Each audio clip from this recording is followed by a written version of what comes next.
জাতিসংঘের প্রতিবেদনে তোলপাড় বিশ্ব মিডিয়া। বুঝতে পেরেছেন কিছু? জাতিসংঘ কি নিয়ে প্রতিবেদন করছে সেটা জানেন আপনারা? জাতিসংঘ প্রতিবেদন করেছে জুলাইয়ের যে গণহত্যা, এই গণহত্যা নিয়ে প্রতিবেদন করেছে। তারা অনেক তদন্ত করার পরে তারপরে দিয়ে একটা প্রতিবেদন তৈরি করে সবার সামনে প্রকাশ করেছে। সেটা নিয়ে বিশ্ব মিডিয়া তোলপাড় শুরু হয়েছে। আসলে ঘটনাটা ঘটেছে কি? ঘটনাটা ঘটেছে হলো জাতিসংঘে যে প্রতিবেদনটা তৈরি করেছে এবং প্রকাশ করেছে, ওই প্রতিবেদনটা বলা হয়েছে যে সাবেক স্বৈরাচার সরকার যে গণহত্যাগুলা চালাইছে এটা একদম সত্য। তো জাতিসংঘের প্রতিবেদনে যেহেতু এটা প্রকাশিত হয়ে গেছে যে একবারে সত্য ঘটনা, আর বাংলাদেশের মানুষ তো সবাই জানে, ছাত্ররা সবাই জানে যে হ্যাঁ আসলে এটা সত্য ঘটনা, কোনো মিথ্যা না। এটার আর দাম অসাবা দেওয়া সম্ভব না। কেননা জাতিসংঘেতে যে প্রতিবেদন হয়, এই প্রতিবেদন ফালায় দেওয়ানোর মতন কোনো প্রতিবেদন না। আর বিশ্ব মিডিয়ায় কিন্তু এইটাই প্রচার করতে আছে। আপনারা দেখেছেন সবকিছু এবং জানেন। এবং এই সাবেক স্বৈরাচার সরকারের কি করা উচিত? যেহেতু এত হাজার হাজার ছাত্র, হাজার হাজার জনগণকে হত্যা করেছে, তাহলে এটার একটা বিচারের দরকার আছে না? অবশ্যই বিচারের দরকার আছে। যদি বিচার না করেন তাহলে কিন্তু সামনে যেই ক্ষমতায় আসবে সেই কিন্তু এই অন্যায়গুলা করতে চাইবে এবং বলবে বাংলাদেশে যত অন্যায় করুক না কেন বাংলাদেশের আইনে কোনো বিচার নাই। বিশেষ করে যারা ক্ষমতায় থাকে তাদের জন্য, যারা রাজনীতি করে। আর সাধারণ মানুষের জন্য বিচার কিরকম জানেন?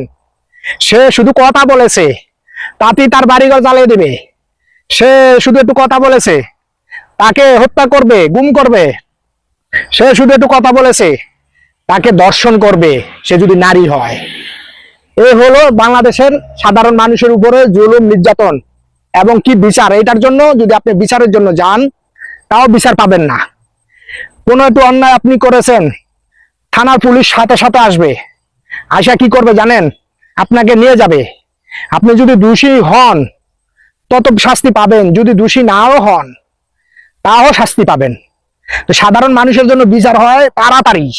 আর যারা রাজনীতি করে আমলা কামলা, যারা জনগণের টাকা দিয়ে চলে, তাদের কিন্তু কোনো সহজে বিচার হয় না। এই কারণে যারা ক্ষমতায় আসছে 54 বছরে তারাই কিন্তু অন্যায়গুলা করতে পেরেছে।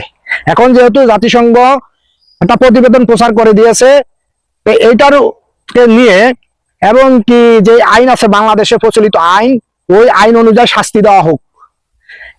ওই আইনে যদি শাস্তি দিতে না পারে তাহলে আইনকে পরিবর্তন করে তাদেরকে শাস্তি দেওয়া হোক। এটাই দেশের জনগণের চাওয়া।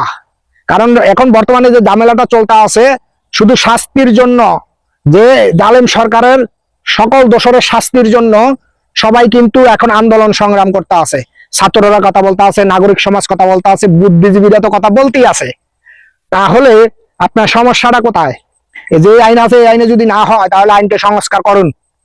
এবং যে আইন উপদেষ্টা আছে সে যদি না পারে তাকে সরিয়ে দেন, তাকে সরিয়ে অন্য উপদেষ্টা নিয়ে আসেন।